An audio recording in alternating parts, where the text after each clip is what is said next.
Hello, Algebra 2. This is Mr. Kim. Sorry for the video. It's long overdue. Let's get to the final review of the entire year. This will be the summative review that sums up all the things that we've talked about since September. We will start off with quadratic questions, and then we'll slowly transition into graph transformations, polynomials, rational functions. Then we went into logarithms and exponentials, setting up equations. Then sequences and series, and lastly, question number 10, which is sine, cosine graphs, amplitude, phase shift, and vertical shift, and things like that. Okay, so in this review, you will be able to see how I would have solved each of the questions. And let's go to number 1. This is something that I did in class, and I really don't want to go over this in so much more detail than it needs to be. So you will see a question with a quadratic where I am requiring you to be able to do each and every single one of these 3 things, which is factoring, completing the square, and quadratic formula. When you see a question like this, the first thing that you need to recognize is that, can I make this equation a little easier for myself by factoring what we like to call a greatest common factor? And indeed, there's a greatest common factor of 3 in which we can factor out. So we're going to factor out the 3, x squared plus 21x minus 24. I'm sorry, this is my fault. And you're taking out the 3 from 21 and the 24, which gives you 7 and 8. And this should still be equal to 0 when we're actually asking to solve something. We got to set it equal to 0. Then you're going to factor this and say x plus 8 and then x minus 1 is equal to 0. How did I get these 2 numbers if you're asking that question? You are simply taking a look at the factors of -8 that multiplies to -8, but at the same time adds to give you the positive 7. And the only 2 numbers that really works out is positive 8 and minus 1. When you solve for x's here, you're simply swapping up the signs. So you should get a -8 and positive 1, and these 2 would be your solutions to the quadratic you see above by factoring. Now, for completing the square, it is a little bit more challenging than factoring. You have basically 4 steps you must follow. The very first step that I like to call step number 0 is that you must make a to be valued 1. When I say a, I mean the value in front of x squared. You originally start with 3x squared plus 21x minus 24 is equal to 0. And you want to divide everything by 3 just so that you can pretty much get rid of the 3 in the very beginning. So you have x squared plus 7x minus 24 is equal to 0, because 0 divided by 3 is still 0. Then step number 1 will be to move the c to the other side. So you can simply just add the 24. And what you will end up having is that it's x squared plus 7x is equal to 24. Next step would be b divided by 2 and add it to both sides. You are going to take the b value, which is 7 in this case. You half it, which is now 7 over 2, and you square that, which becomes 49 over 4. 7 squared at the top, 2 squared at the bottom, and you're going to add that to both sides of the equation like this. Last step to complete the square is to factor and solve. And so when you see a question like this, you will simply, when you're doing the completing the square, for the left-hand side, it's always crucial to remember that it's just simply x plus b divided by 2, the whole thing squared. That is a shortcut in which how you can factor.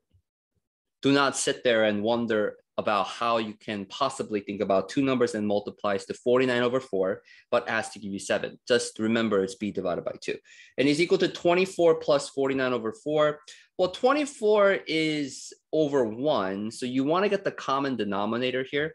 So you want to multiply the top and bottom by 4 like this, in which you are going to simply get the, oh, I'm sorry, I made a terrible mistake. I forgot to divide this by 8 from the very beginning. So that will be 8. And so this would be 8 right here. So you add the 8 to both sides, which makes this to be 8. So that will be 32 over 4 plus 49 over 4. That's not 81, that's 8, by the way. Okay. So you want to have a common denominator so that you can add those 2 fractions together. So you have x plus 7 over 2 is equal to, well, this whole thing squared is equal to 81 over 4. Now what you're going to do is you're going to square root both sides like that, which leaves you with x plus 7 over 2 equals plus and minus 9 over 2. Move the 7 over 2 to the other side, and you end up with x equals -7 over 2 plus and minus 9 over 2, which leaves you with -16 over 2, 2 over 2. So the 2 possible answers you get is -8 and 1. The same exact answer you get by factoring. If you're wondering where I got these two numbers from, it's that you take the one that's -7 minus 9/2, then you take the plus and say -7 plus 9/2. And so those are the two numbers that I got as 2/2, -16/2 respectively. Quadratic formula, please remember on the tomorrow, it's -b plus and minus the square root of b squared minus 4ac, the whole thing all over 2a. And so when you plug in a, b, c values, you can plug in a as 3, b as 21, and c as -24, or you can cancel them out and use the simplified one, which is 1, 7, and -8. Smaller numbers, easier math. 100% of the time, I'll take the smaller numbers. So -7 plus and minus the square root of 49 minus 4 times 1 times -8, all over 2 times 1. And this will give you -7 plus and minus the square root of 49 plus 32/2, which becomes -7 plus and minus square root of 81/2, -7 plus and minus 9/2, which pretty much gives you the same thing as these two quantities that you had before. So the two answers you get is -8 and +1. Every single answers must match for the first question, A, B, and C. That's the trick if you wanted to know the inside know-hows of the first question. Let's move on to number 2. Consider the quadratic equation below. Calculate the zeros of the function by factoring. This is something where you can't take out a GCF, greatest common factor, because there's no it's not divisible by 3 for all of them. So you must turn to the AC method, which states that you multiply the first number and the last number together, which gives you -3 times -10, which is +30. With that number in mind, you want to think about the two numbers that multiplies to +30, but adds to give you 17.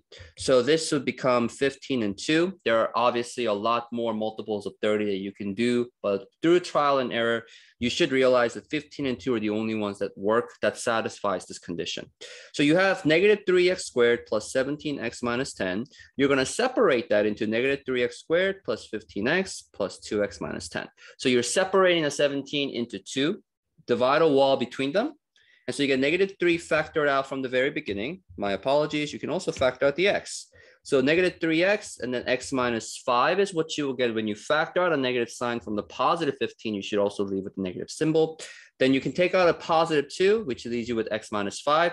You should get the same thing in the parentheses. Otherwise, this is no good. You can take out the x minus 5 as one of the parentheses then. And in the other parentheses, you simply have -3x plus 2 as your other factor. Please don't stop there. It's asking you to calculate the zeros. So you will set this equal to 0 and solve. Practically speaking, you're just switching up the signs. So x equals 5. And this is a little bit more tricky, but 3x plus 2 is equal to 0. Set it up and just do a simple algebra to make it easier and not make any mistakes. So 2/3 positive, or 0.67 should be the two zeros that you should be able to find. The vertex, please note that -b/2a is going to be your best friend. It's called the axis of symmetry. You're going to use the -b, which is 17 for b value. A is -3. The a and b, c values, they're all present in the equation above. Plug everything in, you get 17/6. Which comes out to be about 2 points. I believe it's going to be 3, 4, 12, so 5. I think it was like 2.83-ish or so, I believe. So close to being 3. So that would be your vertex coordinate for x. You're not completely done because you need to plug that back into your original formula, and you have to be able to get the vertex from the equation. So I'm going to use my calculator here. So let me pull it up real quick. So I can just type in 17 divided by 6, which gives you indeed 2.83. And I'm going to store that as x. I'm going to type this equation up into the calculator and say -3x squared plus 17x minus 10, which gives you 14.08. So 14.08 would be your vertex coordinate in the y, and that is the highest point or the lowest point on the graph. We're going to find out where it's exactly going to be, but since the a is negative, we can figure out pretty much that it's going to be max. So graph the function is just an icing on the cake where you're just going to put all those points together. 2.83, 14. So 1, 2, 3, 4, 5, 6, 7, 8, 9, 10.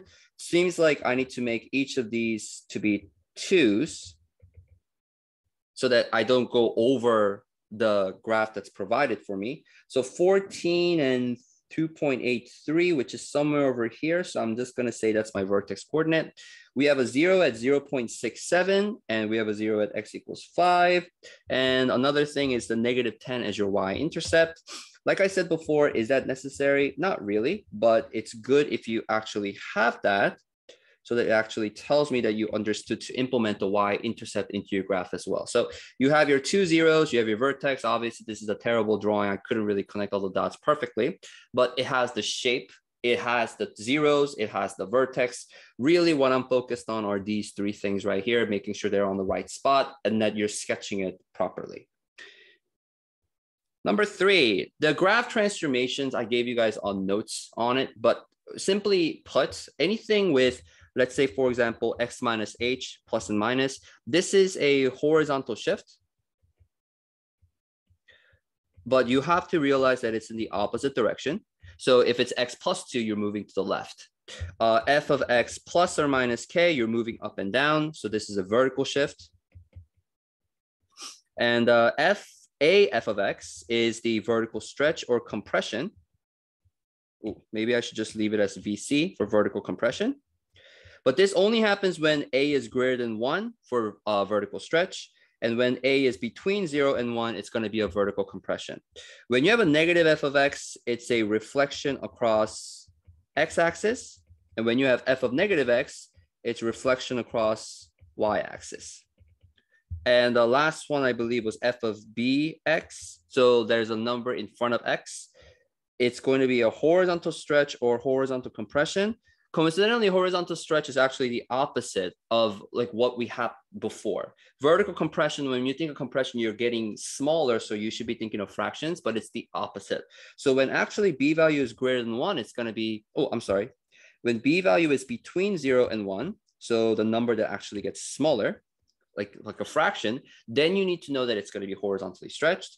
And when b is actually greater than 1, it's supposed to be getting bigger, but it's actually compressed. Horizontally, it's going to be compressed. Very confusing in the horizontal direction, but always remember that anything inside the parentheses, they always happen to be in the opposite direction of what you're trying to say. So for example, let's take a look at this. We have negative sign outside, which means it's reflected across the x-axis. Plus 5 means it's going up 5. And the 1/4 in front, well, it's directly told that its fraction is getting smaller. So it's a vertical compression by 1/4. And those 3 seems to be the only transformations present. Reflected across the y-axis, horizontally compressed by a factor of 2/3. So that means that I have to have a negative sign in front of the x.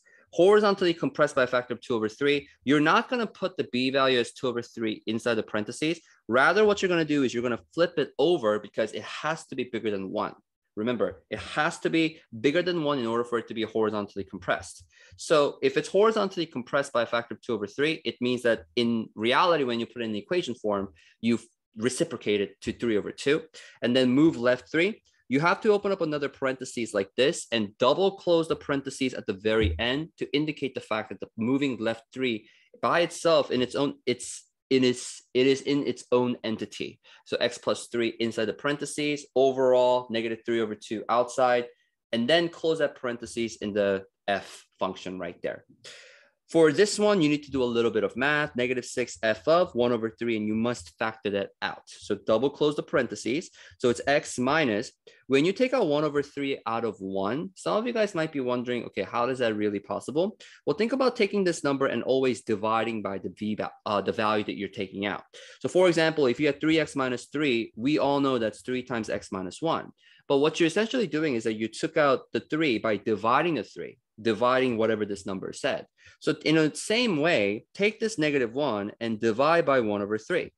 When you're dividing by a fraction, it's a relatively not a new concept because you've done it before with -1 divided by 1/3, keep change flip, -1 times 3/1 now. So you actually multiply by 3. So it's -3 like this.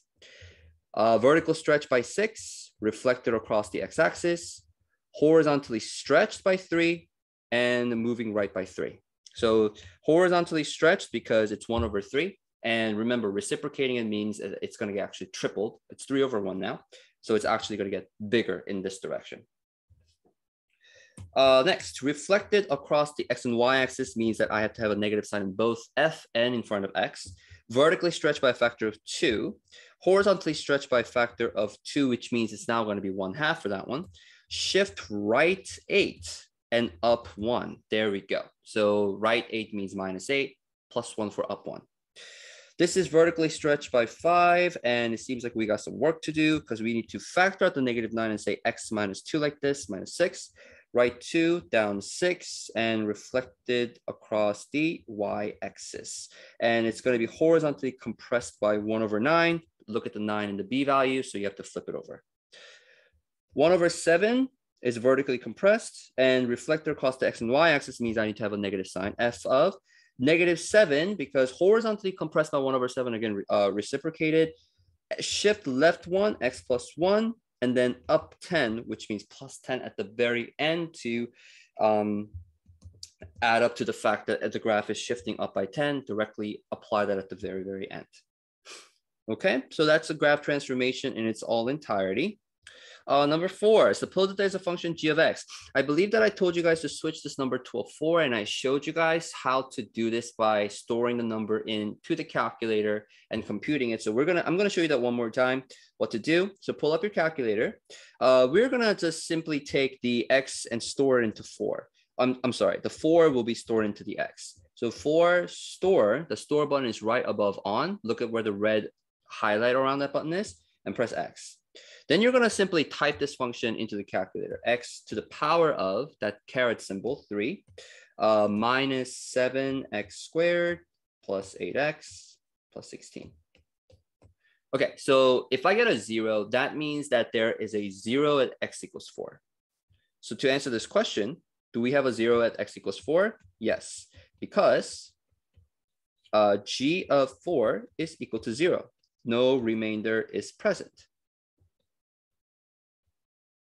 So that means that x minus 4 is actually a factor to this polynomial. You can do long division, but we always prefer to use synthetic division when it comes to these things.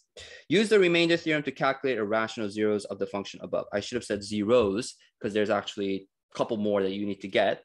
So 4 is the one of the values that you actually have that fits into this equation. So we're going to do an elongated L. And you're going to take the coefficients of all of these 4 terms, 1, -7, 8, and 16.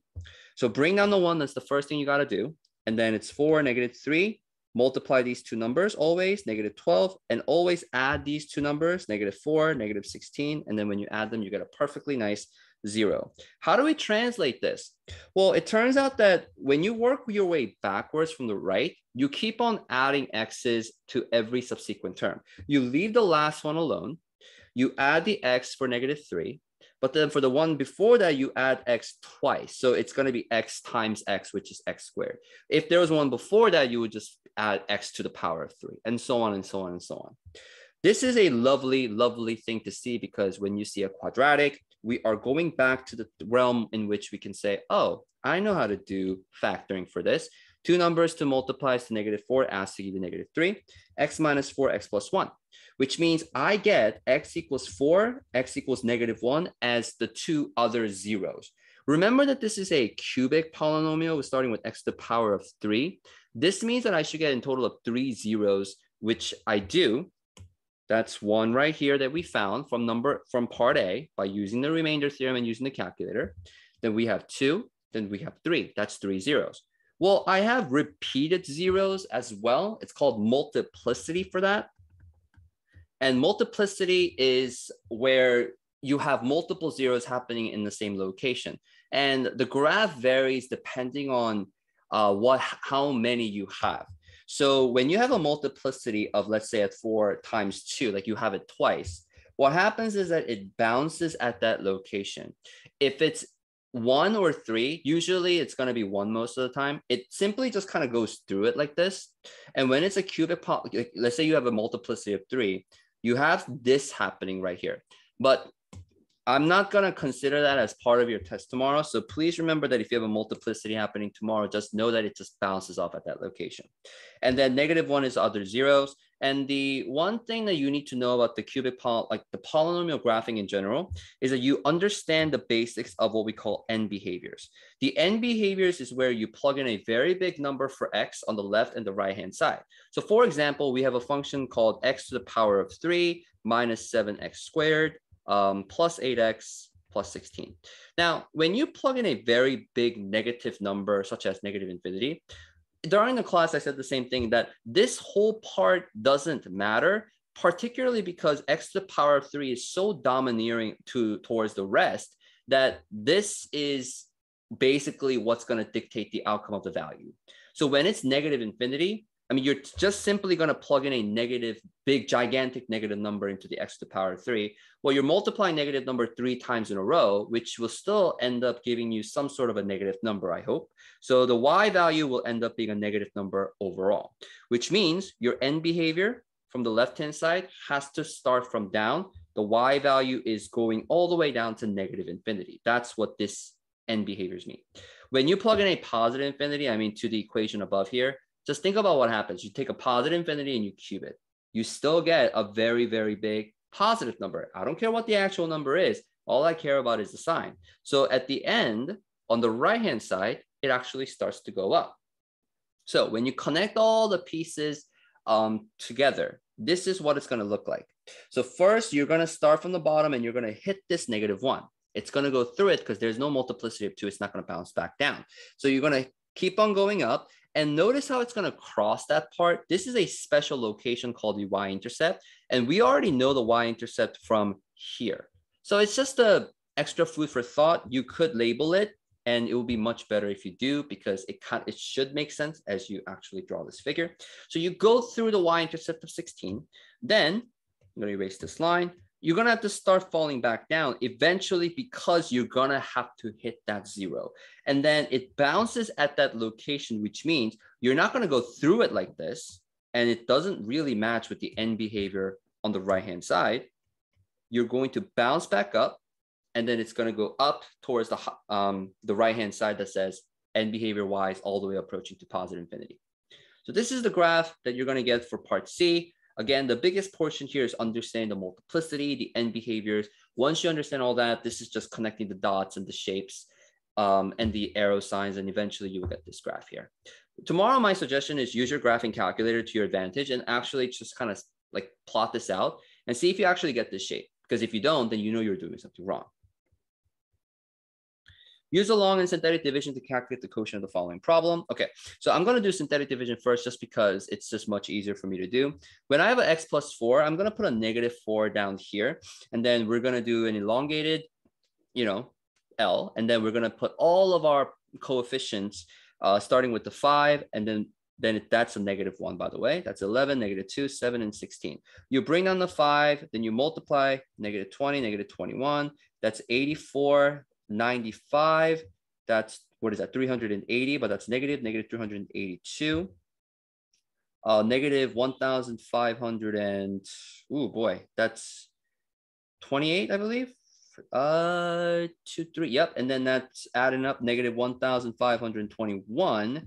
And when you add those, when you multiply those things together, you get 6,084 positive. So 6,100. Ooh, I think I did something wrong here.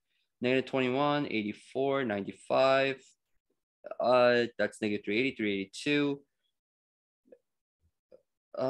7. Okay, so that's -4, 12. Okay. Oh, that's positive. That's why. Okay, so this was positive, and this becomes actually 15. 35, and then you multiply, because I know I didn't get that for my answer key. And then you're just going to put a negative sign here. So that's going to be 6,140, I believe. And then you subtract the 60, negative 6,124 is my final answer here. And quite honestly, I can use my calculator to kind of check this. So I know my remainder has to be negative 6,124. And here's how you would check. So if x plus 4 is the divisor, then I can plug in -4 into x. And then I can just do remainder theorem, just type in the equation. Oh, that's to the power of 5. Minus x to the power of 4, plus 11x to the power of 3, then minus 2x squared, plus 7x, and then plus 16. Okay, so I know I did it right because look at the remainder that you get and the calculator. Otherwise, if you don't get the same thing, you know you did something wrong. All right, so now I'm happy. I don't have to go back and do my math again, but here comes the annoying part. It's the long division. And so I have to do 5x to the power of 5 minus x to the power of 4 plus 11x cubed minus 2x squared plus 7x plus 16. And then you have x plus 4. Okay, so you really just, for long division, if you remember, it's like you're going all the way back to like, I don't know, like whenever you learn how to do long division back in 5th and 6th grade, you just take the first term of each of these polynomials or binomials, and you're just going to ask yourself, how many times can x fit in 5x to the power of 5th? Well, it turns out that you just simply have to take this and divide by x. So 5x to the power of 4 should be your very first term. Because when you take these two and multiply them, you get exactly 5x to the power of 5. 4 times 5x to the power of 4 becomes plus 20x to the power of 4. You're going to subtract these two, which cancels out the first completely. Then you have negative 21x to the fourth coming down. Now you're going to bring down the plus 11x cubed, and you're going to keep on doing that again. Negative 21x to the power of 3. You're going to multiply those two, negative 21x to the power of 4, because you're always trying to match the very first terms. And then you're going to get plus 4 times negative 21, which is negative 84x to the power of 3. Subtract these two. Now these two will completely cancel out, but you got to watch out for the fact. And then I know that 99% of you guys who make a mistake on this, those of you guys who don't make a mistake on this, it doesn't apply to you. But for those of you guys that will, like tomorrow, it's because of this. The negative sign did not get distributed properly to the second term. That's where vast majority of the mistakes come from. And so 11 plus 84 is what you're supposed to do, which eventually becomes a 95x to the power of 3. Notice how these two numbers like matches like that.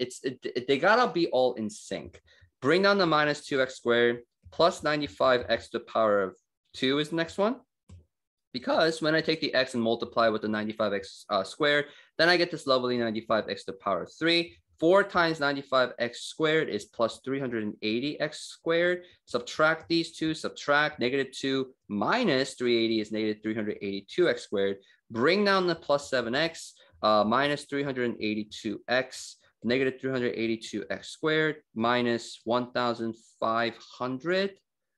28x, and then you're going to subtract these two, cancel them out, 1,535x, and then you're going to bring down the plus 16, which is the final nail in the coffin, plus 1535, like this. And so that's 1535x. 4 times 1535, I think we said that it was 6,140. Subtract from top to bottom, these two will cancel out. 16 minus 6,140 is negative 6,124. So that will be your remainder, and this will be your dividend, which matches the coefficient of this. So technically speaking, I should write this one as well like this to wrap up my results with the remainder of negative 6,124. So they exactly should give you the same answer either way. Very time consuming, very elaborate work. So my recommendation, just skip it. Or unless you actually want to do this question, please be my guest. Okay, so we're halfway there, and I believe the second half is much more relatively newer than the first half, and it should be in your mind a little bit better. So graphing rational functions, we have 2x minus 6 over x squared minus 5x plus 6. Right out of the gate, what you want to do is you want to factor things. So you're going to take 2 out of the 2x minus 6. You're going to factor this and say x minus 3, x minus 2. I am not going to spend too much time explaining that, which gives you a simplified version of the original, which is 2 over x minus 2. Now, why is this useful? Well, that's because you have to use this to determine pretty much your vertical and horizontal asymptote. The vertical asymptote is simply when your denominator is 0. So which means you're just going to have to take the denominator, which is x minus 2, and set it equal to 0. And then you get x equals 2 as your actual vertical asymptote. Then you have a horizontal asymptote coming up, which basically states that if the degree is greater at the bottom, is greater in denominator, then y is equal to 0 will always be 100% your horizontal asymptote. If degrees are equal in both denominator and the numerator,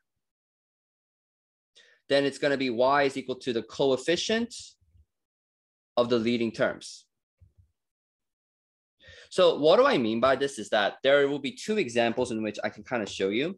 One example is pretty much sort of like 2 over x, where this, technically speaking, there is no x involved at the numerator here, but you have a 1 degree at the bottom, which means the degree at the bottom is higher. So you actually just simply have to say y is equal to 0. Now let's say what happens if you had 2x over x. So I simply just added x from the previous example. Notice how I have a degree at the top as 1, and I have a degree at the bottom as 1. So then what's the horizontal asymptote going to be? You take the coefficient of the very leading term. You can have the bunch of stuff coming off at the very, very end, but that doesn't matter. You only take a look at the very first term and go, okay, so the coefficient of the numerator is 2. The coefficient of the denominator is 1. So the horizontal asymptote for this would be y is equal to 2. This is how you would determine that. But for this example, since we have this, we're going to simply use that as our horizontal and vertical asymptote. And I'm going to use the thicker dotted line to indicate where the horizontal asymptote is. It's right along the x-axis because it's y is equal to 0. Then you have x is equal to 2, which is a vertical asymptote that looks like that. You must establish your framework like this. I always like to call the dashed lines as your framework because you know where you're going when you're drawing these two boomerang shapes. Testing point 1 and 2, always make sure that they are one left and one right. One left, one right of what? Of vertical asymptote. Well, the vertical asymptote was at x equals 2. So if you go left of 2 is just 1. And the right of 2 is just 3. So you're going to plug those points into your simplified equation of 2 over x minus 2. So when you plug in 1, that's 2 over 1 minus 2, which should give you negative 2. One right of 2 is 3. Plug it in, you actually get a 2. So you have 1 comma negative 2, which is right here. And ooh, did I make a mistake on this one? 3 over 2, that's 2. Oh. Okay, that's 2. That's negative 2, which, oh, that's 1 comma negative 2, which should be here. That was 3 comma negative 2. Okay, and then 3 comma 2, which is up here. Oh, there's really important thing that you need to know for this one is that 3 comma 2 is actually a special point, which you can still use it as a testing point to kind of guide. It's your tour guide for that little curve there. But do you see how you cancel this? When you cancel the top and bottom from the rational functions, we call it a whole because there simply is not a graph present at that location. Because when you actually plug in x equals 3 to your original function, not to the simplified one, to the original question that we are encountered with, you will find out that by plugging in a 3, you will get a 0 for the denominator. And as again, if you have a denominator as 0, you have something called undefined. Undefined means there's no value present. So guess what? At 3 comma 2, you're going to make it as an open circle. That only happens if you cancel something out. If you don't cancel anything out, you do not have a whole. So we call this a point of discontinuity, or to simply put, we call it the whole because it's a little bit of a gap in which you're going to still draw that little boomerang shape along the x and y, not the x and y, I'm sorry, horizontal and vertical asymptote. You're going to elongate that along with the axis right there. But then your points, those 2 points that you had as a testing point, one of them turned out to be a whole. You will have to plot that right there. Well, what if none of these turned out to be a whole? Well, then you actually have to find out the whole manually by plugging in whatever you canceled out. So for example, you cancel at x minus 3. That means that there's a whole present at x equals 3, and you want to plug it in to your simplified coordinates, simplified equation, and get the coordinates from that. Okay, so whole must be, it's a must necessary thing you need to find if it ever does happen. Okay, so please indicate that for me. Clear, loud and clear onto the graph. Number 7, we are finally moving on to the exponential functions. 2000 depreciating at 15, 35 depreciating at 25. So we can write 2000 times 0.85 to the power of t. B is 3500, 0.75 raised to the power of t. Now, where am I getting this from? It's from the simple equation that says the value of something that's appreciating or depreciating. You have the principal amount, which is your original price, times 1 plus or minus r in decimal, please, to the power of t. Now, the reason why I say plus and minus is because if it's growth, obviously it's going to be a plus. If it's decay, it's obviously going to be a minus. And since we have a minus here, let's say you take the 15% and turn it into a decimal. It's 0.15. You subtract that from 1, you get 0.85. You subtract 0.25 from here, you get 0.75. And so these two will be your equations. Which value of the snow machine is valued higher after 5 years? Well, that simply means that I have to take this equation, plug in 5, take this equation, and then plug in 5, and then just really compare the values afterwards. So I'm going to go to my calculator.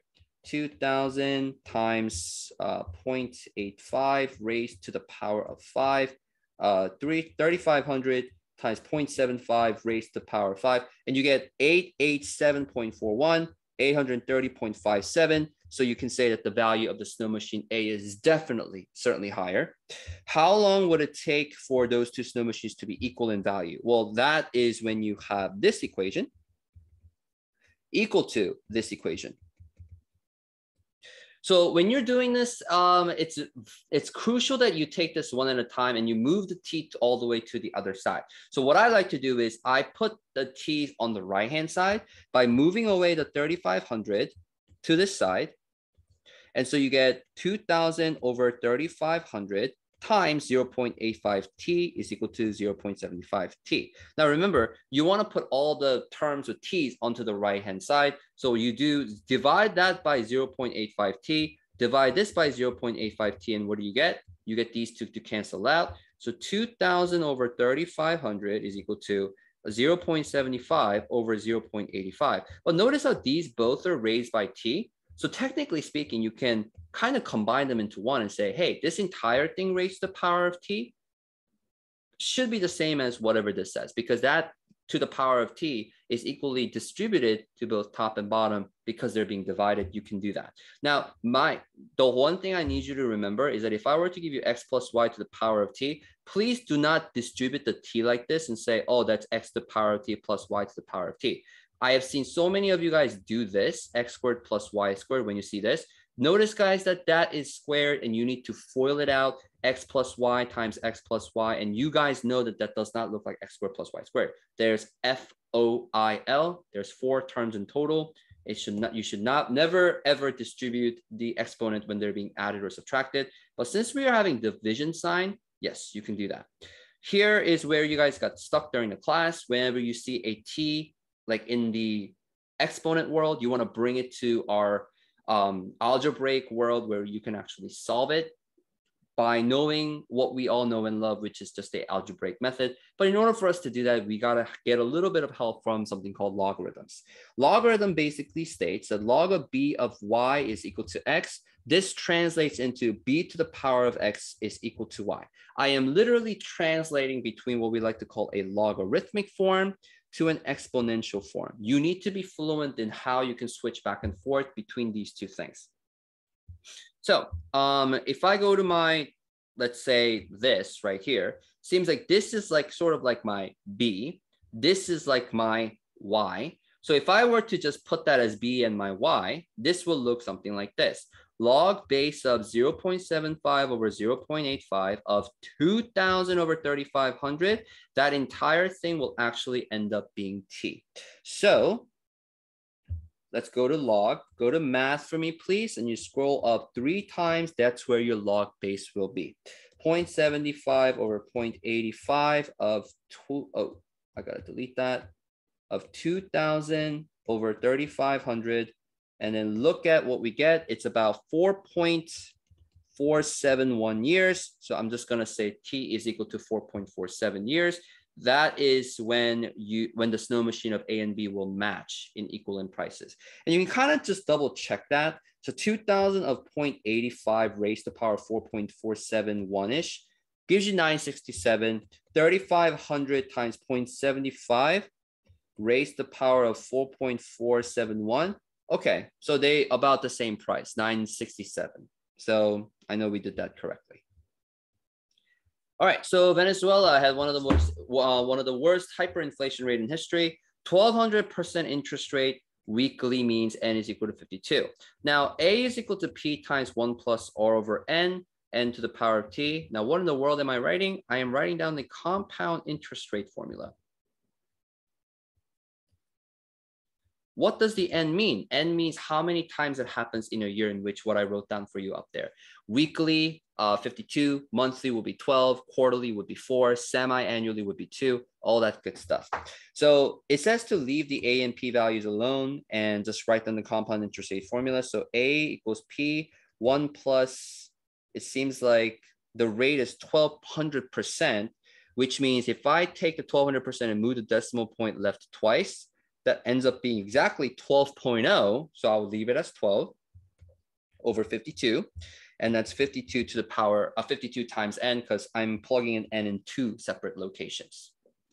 What would be the amount of cup of coffee that was worth about 24 Venezuelan bolivar, which is your principal amount, your original price, after a year? So principal being of 24, multiply by 1 plus 12 over 52 raised to the power of 52 times 1. So now when you type this into my or your calculator, actually, 24, 1 plus 12 over 52 raised to the power of 52. That is my number, 3264.74. So it seems like I need to go to Starbucks and pay about 1.1 million Venezuelan bolivars for a cup of coffee like that. And after how many months would it take for the same price coffee, 24 Venezuelan bolivar, with the same exact rate, same exact n value, to reach about 1.0 billion Venezuelan bolivars?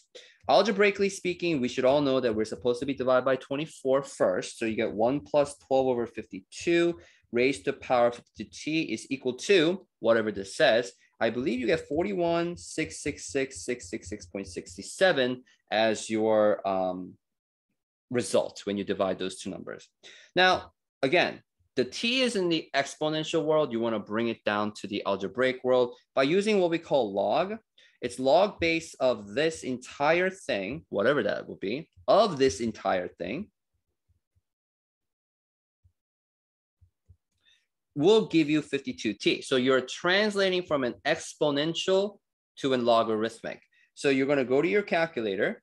I'm simply just going to do 1 billion again, divided by 24. So yes, and then you get base log right here of 1 plus 12 over 52.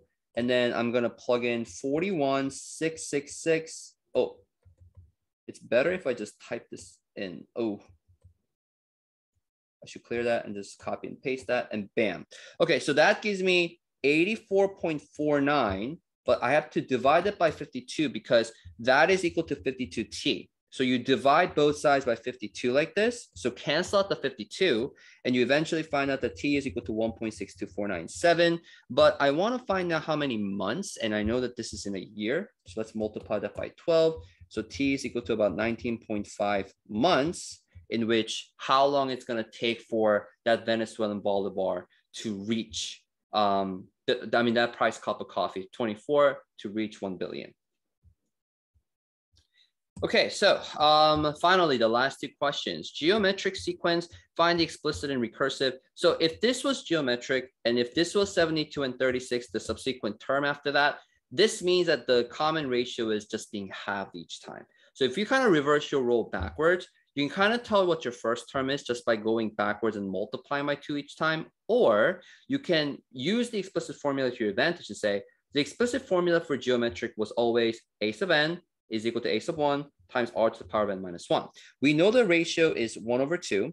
We know one of these two numbers that I can use. Let's use the first one because, you know, why not? 72 is equal to a sub 1, which we still don't know, but the term number was 3. So we can plug in 3 minus 1. This becomes 72 is equal to a sub 1 times 1/2 raised to the power of 2. 72 is equal to a sub 1 times 1 over 4. And then you can just simply multiply by 4 on both sides of the equation to get a sub 1 by itself, which gives you 288 for your final answer here. So we're not still done because we need to find the explicit formula. So a sub n is 288, and you keep on halving that each time. So that will be your explicit formula. What will be your recursive formula? Recursive formula, you must remember that you always start with the first term, which is 288. Every subsequent term after that, you take the previous term, and what do? You just simply multiply it by 1 over 2. This will be the recursive formula. The characteristic of recursive is that it has the a sub n minus 1. That is the only difference between the recursive to the explicit. What will be the sum of the first 10 terms of the sequence? Well, you can use the formula here where n is equal to 1 and you're going to do 10, or you can do a sub 1, 1 minus r to the power of n over 1 minus r. It's totally up to you. You can do this. You can do the summation notation. Either one of those two things I will accept. What do I put here? Just simply put the explicit formula, and then you should be good. Or you can do 288 times 1 minus 1/2 to the power of 10 over 1 minus 1/2. So these two are quite equal in terms of how tedious they would be in terms of like how to type it into the calculator. But for summation notation, you just have to go up 1 from the log base that we are used to. So summation of the sequence, you can plug in any numbers that you like, or any letters. I just like to use x all the time. So 1, 10, 288, 1 over 2, in parentheses, please, raised to the power of x minus 1, not n, because we used x as our variable. And it turns out that our summation is 575.4375. Now, do I get the same thing if I type in the other thing? Well, let's find out.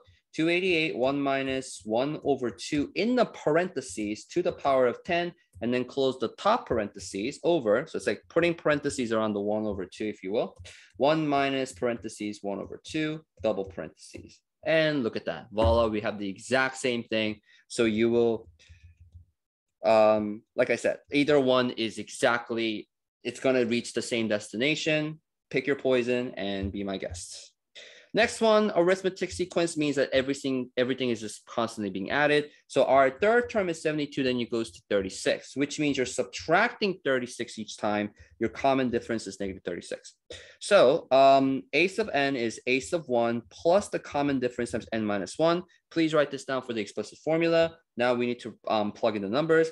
I'm going to plug in the first term again, which starts at 72. So 72 is equal to the first term, which we still don't know, minus 36, because our common difference was a negative 36, not a positive 36, times 3 minus 1. The end term here is 3. 72 equals a sub 1 minus 36 times 2. That's minus 72. Add the 72 to the other side of the equation. So we get 144 is equal to a sub 1, which means a sub n is 144 plus the common difference of negative 36. You know what? Oh, that's going to be confusing to you guys. So I'm just going to say minus 36 times n minus 1. Recursive formula, first term is 144, a sub n is a sub n minus 1. The previous term, you keep on subtracting 36 from it. The summation, n is equal to 1, 10.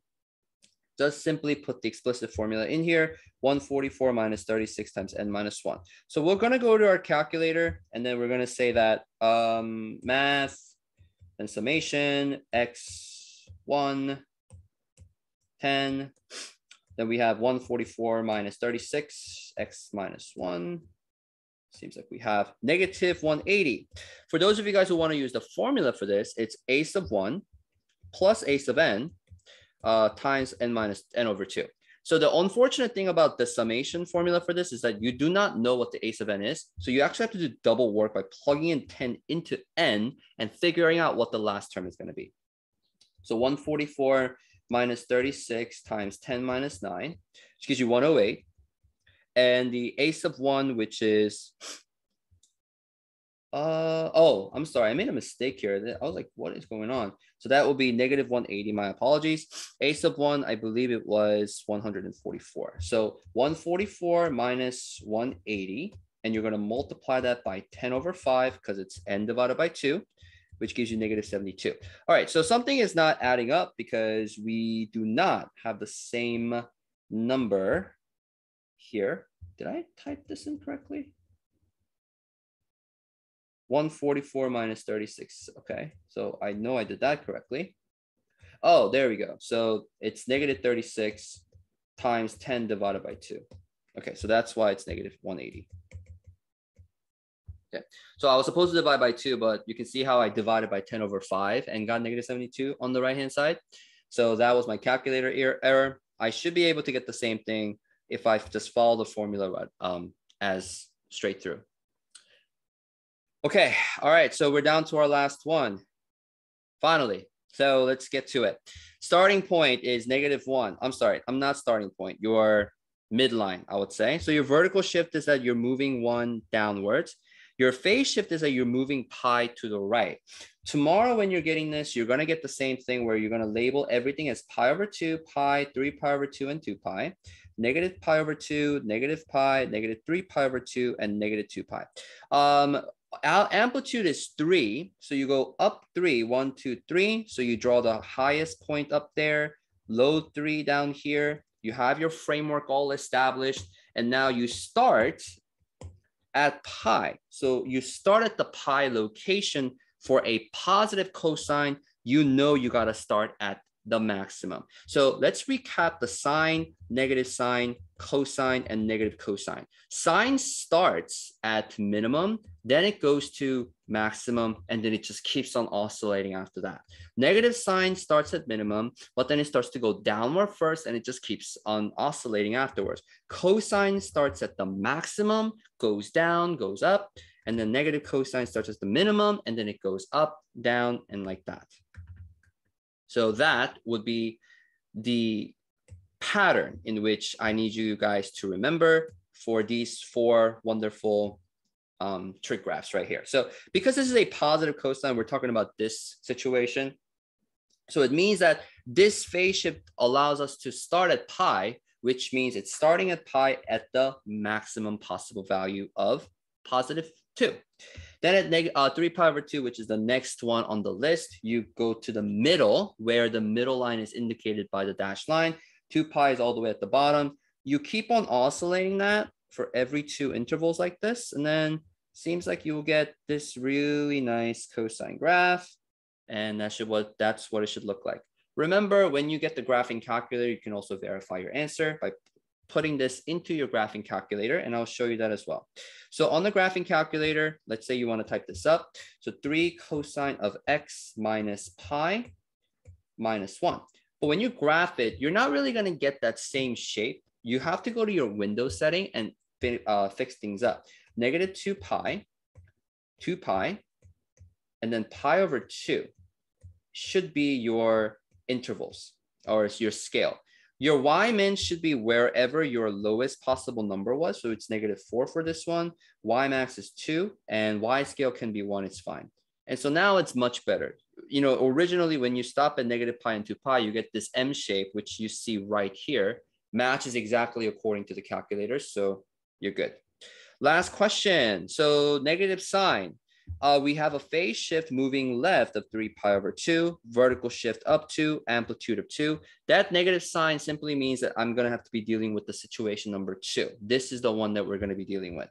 The first, I need to establish our framework. Plus 2 is where we have the midline, go up 2 and go down 2 due to our amplitude here. So check, vertical shift check. Phase shift. So let's label pi over 2, pi, 3 pi over 2, 2 pi, negative pi over 2, negative pi, negative 3 pi over 2, and negative 2 pi. So now we have everything labeled out. We want to start at negative 3 pi over 2 because we moved to the left. And then we start at the sign, which starts at the middle. But then when you go from left to right, it starts to go down because you have to go, your second point has to be going to the minimum. And then you just keep on oscillating back and forth, back and forth, back and forth. And so you get this nice sine wave, which should look like this. Now, let's verify once again.